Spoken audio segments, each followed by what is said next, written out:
Do I think that it helps you grow faster? Absolutely. If you are not really passionate about it, you're gonna quit. This is actually a business. You're gonna get burnt out. You're not gonna enjoy it. You really need to sit down and come up with a business plan. Do you wanna work with brands? Do you wanna have a product? If you ever find yourself getting complacent, it's a recipe for disaster. I'm just gonna be very honest with you. Hey guys, welcome back to my channel. If you are new here, my name is Talani and I am a lifestyle and beauty content creator. And today we're gonna be talking about all the ways to be successful as a content creator in 2024. Let's jump into it.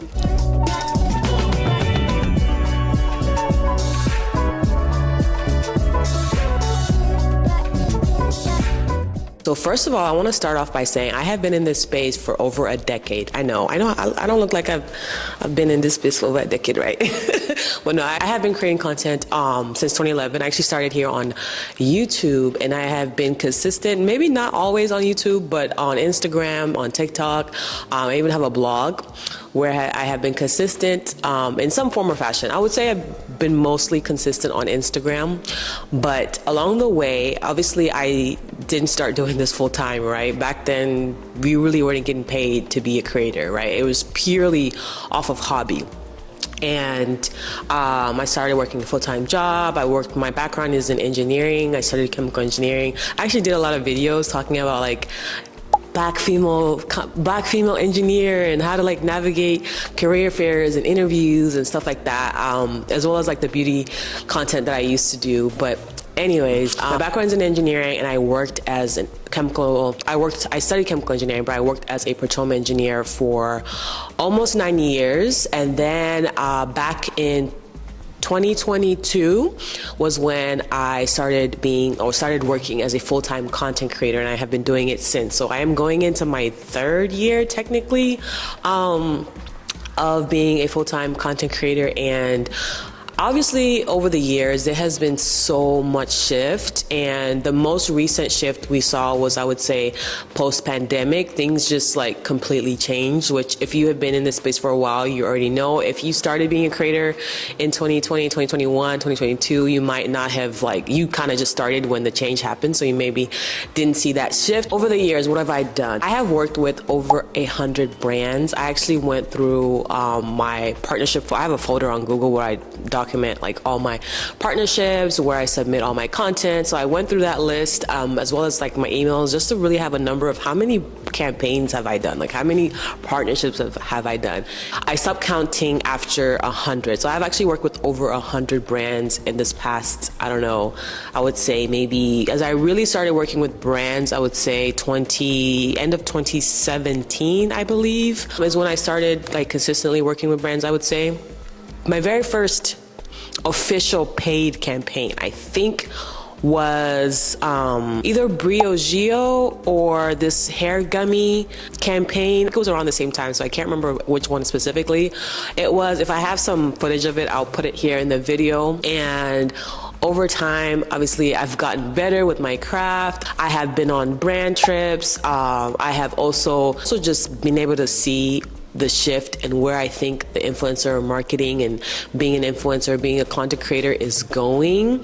Last year was really my year of just like soaking everything in and learning, like just really learning and picking up new skills and trying to figure out where I saw myself going in the future, and really just understand what type of creator I want to be and what I want my impact to be. So that brings me to number 1, which is figuring out and defining what kind of creator you want to be.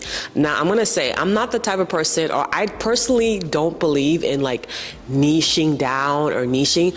Do I think that it helps you grow faster?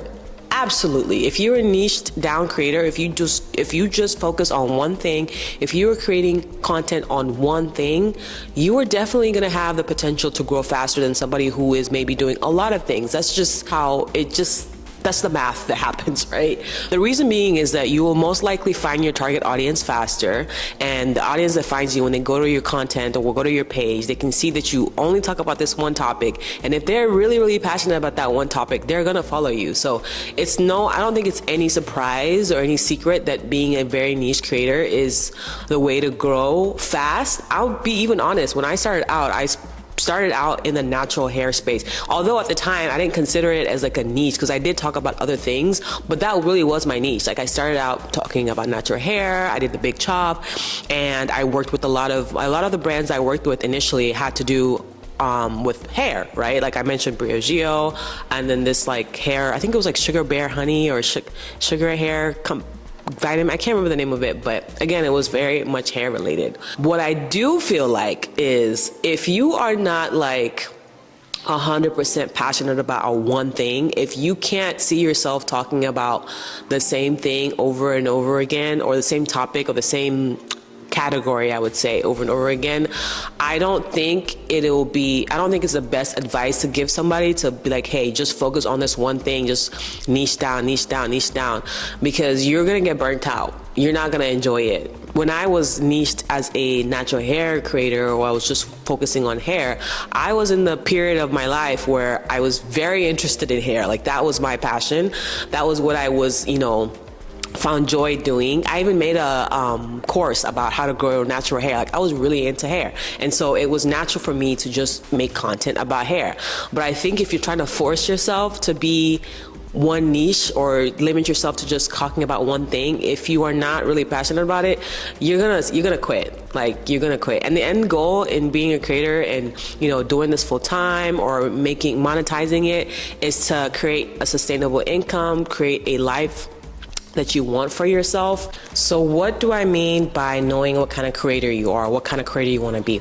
So obviously we know there's so many different kinds of creators. There's lifestyle creators, there's beauty creators, there's people who do like just reviews, right? Or first impressions, people who do like reactions, people who are comedic creators. There are also creators who just teach. They're like coaches, right? And they're small business creators, people who talk about their businesses and teach others how to create businesses. So there is so many different ways you can show up as a creator. And I think it's very important to know how exactly you want to show up. Now, again, like I said, it doesn't necessarily mean you need to niche on the topic that you're talking about. It just means that you need to kind of define your style and define like what category, I would say, of a creator that you want to be. I think that's way more important than deciding on a niche. Number two, and I've talked about this before, and this is something that I personally learned last year and maybe a little bit of the year before, but really taking this as a business, really seeing yourself as a small business owner, right? And I feel like this kind of covers a lot of things. So for example, just like if you're starting a new business, you want to kind of have a business plan, right? I think influencers, honestly, I think you should have a business plan as a content creator. Maybe not starting out, maybe when you're starting out, you're trying to still figure out if you even want to do this, but whenever you make that decision that, hey, this is actually what I want to do, you really need to sit down and come up with a business plan. Like, what do you see yourself doing with this? Do you want to work with brands? Do you want to have a product? Do you want to teach people? Do you want to have like a private community? Like, you kind of have to decide what the end goal is, right? Or what, not even the end goal, but what the longer term goals are. And from there, you can really define how you want to show up. You can really kind of be more organized and more structured in how you move in your creator journey. I think a lot of people, and me included, are kind of stuck in still considering this like a side hustle or like a side gig. And when you have that mentality, I find that you don't take it as seriously as you probably need to, as opposed to when you have a mentality of, hey, this is actually a business, right? And one reason why I feel like it's important to consider this a business is with every business, what does it entail, right? You have to be very detailed in your finances, right? So you have to track your expenses. You have to make sure it's official with the LLC, right? You have to do your taxes at the end of whether it's quarterly or or yearly in April, around this time actually. And what else do you do as a business? You invest, right? If you have a small business, a lot of people raise money to invest in their business. A lot of people invest their personal money into their business. So certain things, like for example, buying new equipment, that is an investment into your business. Or taking on that coaching program that's going to teach you a certain skill that you may be lacking. That is an investment. So having the mentality of like, hey, I'm running a business, will allow you to make decisions a little bit easier than if you just consider this like a side hustle, if that makes sense. Next thing, and this is number 2, is always be learning. Never stop learning. In fact, I feel like, even if you feel like you're winning, right? Even if you feel like, oh, everything is going my way, I'm getting all the brand deals I need, I'm really I'm really doing this. Like, I'm finding a lot of success in this. That is actually the time where you need to make sure that you are still learning, because this industry, similar to every other industry, honestly, in today's time, it's constantly evolving. And if you ever find yourself getting complacent, it's a recipe for disaster. I'm just going to be very honest with you. I feel like, and you can probably see, there have been creators who have come and gone, right? And I'm not saying that they did something specifically wrong or whatever the case is, but I feel like constantly learning and constantly evolving, which is what learning helps you do, helps you sustain a career in this industry, to be very honest. So how can you learn? I think one of the best things you can do is just obviously stay up to date on the platforms, understand a little bit about what's going on in the industry as a whole. If you're someone who works with brands, what are brands doing? How are they working with influencers? Has it changed from how it was in the past? Are people going towards more UGC? Are people looking for creators who have a specific skill set? What's your audience asking, right? Do you see audience maybe leaning more towards content where they're learning about something as opposed to being inspired by something, right? We've definitely seen that shift already. I feel like before, you could kind of get away with just having very content that was very inspiring and, oh my God, look at what she has, and very almost materialistic. But now I think people are honestly bored with that, or not really bored, but it's just not as impressive. It's very hard to impress on social media these days. That's definitely something that has happened as a result of just so much content. It is much harder to impress, and so people are looking for, I would say, things that can actually benefit them. Like, how can you teach me, or what new skill can I learn from watching you, or what new nugget of advice can I learn from watching you? So I've definitely seen a little bit more shift towards the teaching and the value kind of centered content. So just learning about that and understanding hey, these things are changing, so let me evolve with the change. Also, platforms have changed. We already know Instagram's algorithm, TikTok algorithm, them things be changing every 2-3 business days.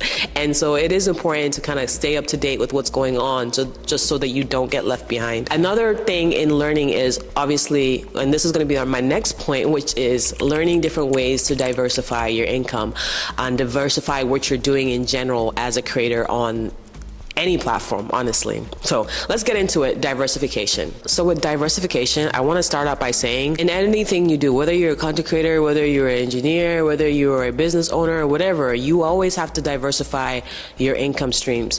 And I think that goes within what you're doing as well as outside of what you're doing, right? So as a creator, when I say diversify, your income streams, there's so many different ways you can make money as a creator. First of all, I'm just going to list a couple of them. There's affiliate marketing. There is digital products. Or a actual product. Let's say you want to start selling a skincare product or a makeup product or some type of lifestyle product, right? There's that.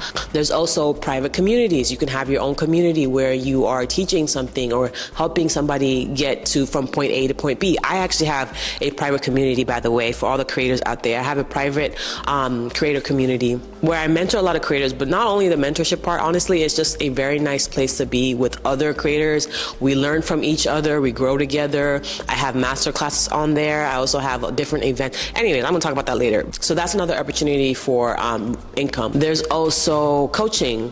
People do one-on-ones all the time. If you are really into fashion, for example, you can do consulting. There's so many different ways that you can use your skills and what you're passionate about to make money, especially in the creator space where you already have an audience. But along with that, right, along with diversifying within your industry, I think it's, in terms of income streams, I think it's also important to diversify outside of that. So whether that is investing in stocks or investing in real estate, something that is gonna produce cash flow for you. So yeah, definitely invest your money towards cash flowing opportunities, I would say, both inside your industry as well as outside of your industry with respect to in stocks, bonds, real estate, and small businesses. You can invest in other small businesses as well. There's definitely different avenues, but you really do have to do your research, and you really do have to learn, like I said previously, to be even to understand and know about these opportunities. Number 4, you actually have to make good content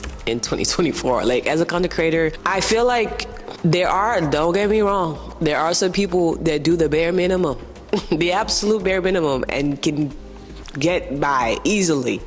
Unfortunately, I am not one of those. I'm not blessed enough to be able to do the bare minimum, and a lot of us, to be very honest, are not in that boat. So I would say in 2024, you do have to still make very good content.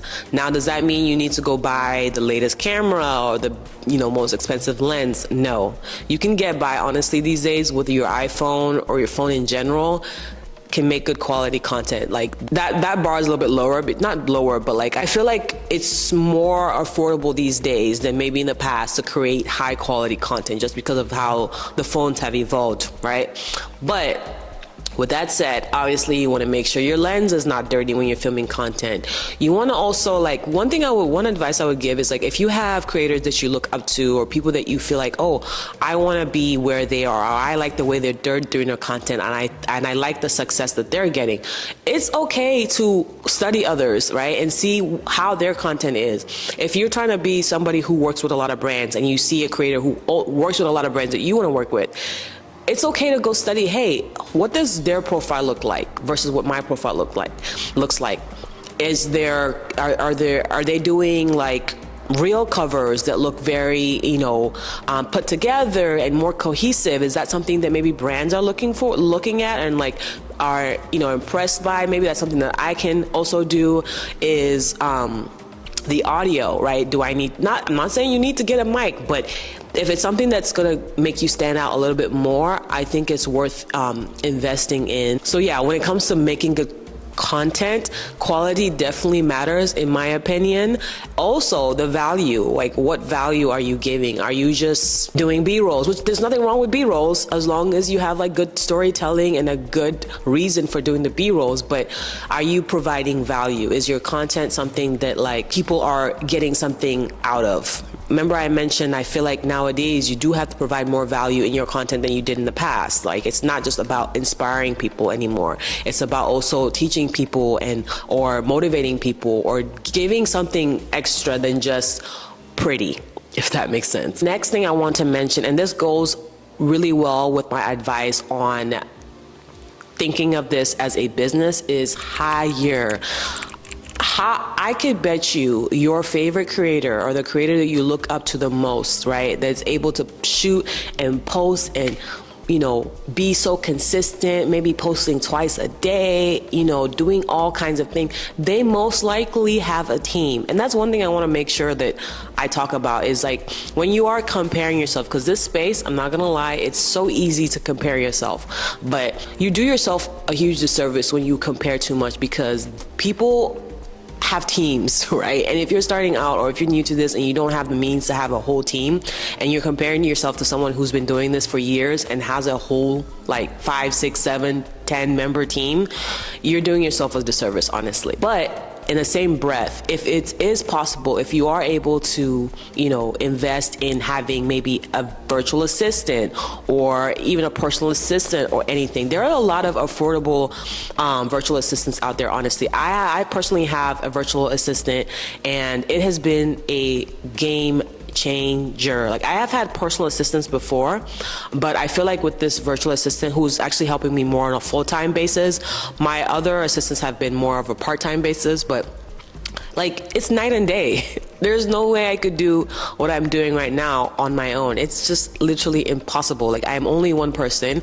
Obviously, another thing is like people's lives are different.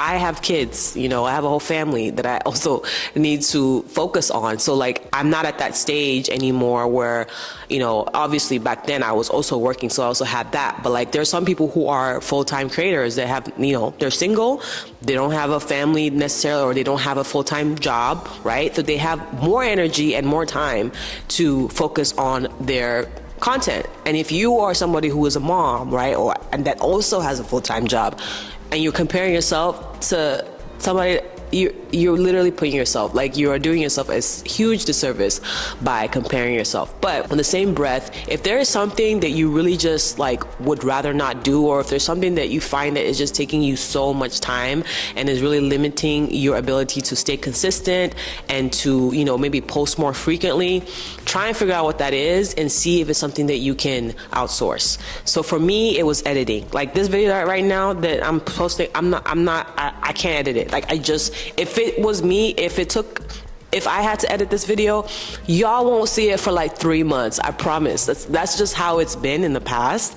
And so hiring somebody who, thank you by the way, because she's editing this video right now, hiring somebody to help me edit has helped me be on YouTube specifically, has really helped me be able to post more consistently, which is, again, my goal. Like, I want to be able to talk to y'all. I want to be able to show up. And if what is hindering me from doing that is obviously my time and, you know, having to edit, then it just makes sense, right? It's a business. So what am I going to do? I'm going to invest in an editor. The last thing I want to talk about before I wrap this up is support. What do we need to do as creators in 2024 to be successful? Support each other. Like, especially as minorities and Black creators, I feel like it is way more imperative, or it's way more important for us to support each other, because we are already at a disadvantage. Like, we already know it. Like, we are already at this disadvantage. In 2020, all these brands that came out with their little black squares talking about diversity, this, diversity, that, and now where are they? It's a lot has still not changed. Like, even if you look at the people who are in positions to hire influencers or hire creators for certain opportunities, what do they look like? Majority of them are not us. Like, they don't look like us, right? So we are already at a disadvantage, and I feel like because of that, we also kind of have this like little sort of like a crab in the barrel mentality, where we feel like there isn't any room for us. Like, we feel like the opportunities are so small and we're competing against each other. So like, I'm not gonna support somebody else because it's gonna hinder me. Like, for example, it literally takes a microsecond to double tap and like on somebody's content, especially another creator that you see, right? Side note, like and subscribe on this video. But yeah, like, I think that if we got out of that mentality that like me supporting somebody else might hinder my own success, I think we would move so much faster and we would grow so much quicker as a collective than always just trying to do it by ourselves. Like, we all know the quote, like, we go further and faster with people than just trying to do it by ourselves. But I think it's just something that, I don't know, it's just like a mentality that I think we all need to strive to get out of. And I 100% stand on the fact that I think if we move together more than trying to do it all on our own, we would be so much further ahead, honestly. And that's actually one of the reasons why I started the community that I have for content creators, because I really saw, and I mean, I think it's just the way the industry is. It can be very isolating, right? Like, it's not a regular job where you clock in and you have coworkers that you can talk to and vent to and work with, right? A lot of this stuff that we do is very individualistic. It's just us doing everything. And I wanted a space where not only we can help each other and I can help people who are, you know, needing help on things that maybe I have more knowledge on, but also just like a place where we can support each other.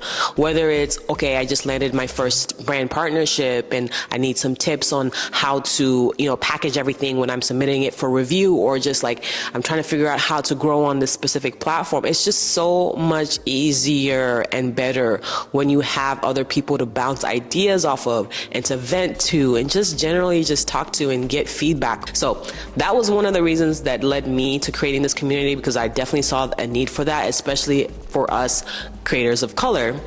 And I guess this is a good time to talk about my community. So my community is called the Creator Success Club, and this is a space for specifically creators of color to come together. We talk about everything to do with the creator industry. We talk about brand partnerships. I just recently did a masterclass on affiliate marketing to teach my members how to optimize and grow their affiliate sales as creators. All parts of like I mentioned before, diversifying our revenue stream, because that's something that I'm very passionate about. I don't play about. Also with the community, everybody has free access to the Finance Hub, which is a separate community for people who are really interested in building wealth, building generational wealth. And in that community, we talk about real estate, we talk about stocks, we talk about like relevant financial topics, what's going on in the world right now, how it's affecting the economy, how it can affect us, and so much more. So the creators that are part of the Creator Success Club, they have full access to that, and you can ask questions. We have people from Europe, we have people from Canada, obviously people from the States that are members in this community. So if that's something you're interested in, I will have all the details on how you can join in the description box. So definitely check it out. And I promise you, there is so much value in the community. Like I said, it's not only just me telling you things or mentoring you or teaching you, which I do a lot of on that platform, but it's also, I feel like, the community that's in there that is just so supportive and just such a breath of fresh air, and something that I honestly wish I had when I was starting out. Okay, so lastly, kind of just to wrap things up, I want to highlight the fact that like this creator space and this creator industry, we are still in the early times. So if you are a creator and if you've been creative for a little bit or for a while, I think you should take pride in being sort of like a pioneer in this space, honestly, because we are all really just figuring it out as we go. This is not something that has been around for decades and decades. They are just starting to teach influencer marketing, just starting to teach the creator industry in colleges and universities now, which I think is amazing. But I think it's also something to be proud of, to be a part of something that's very new, and give yourself grace. You know, there's no like blueprint for this, right? There's no rule book for this. So give yourself grace, enjoy the process, enjoy the journey. And yeah, I think that's all I want to share today. If you enjoyed this video, make sure you like and subscribe, hit that subscribe button so you don't miss any of my videos. I'm going to be doing more videos like this, kind of talking about the creator space and helping you guys out. And if you have any video ideas, if you want me to talk about something specific, let me know in the comments, and I will catch y'all later. Bye. Thanks for watching.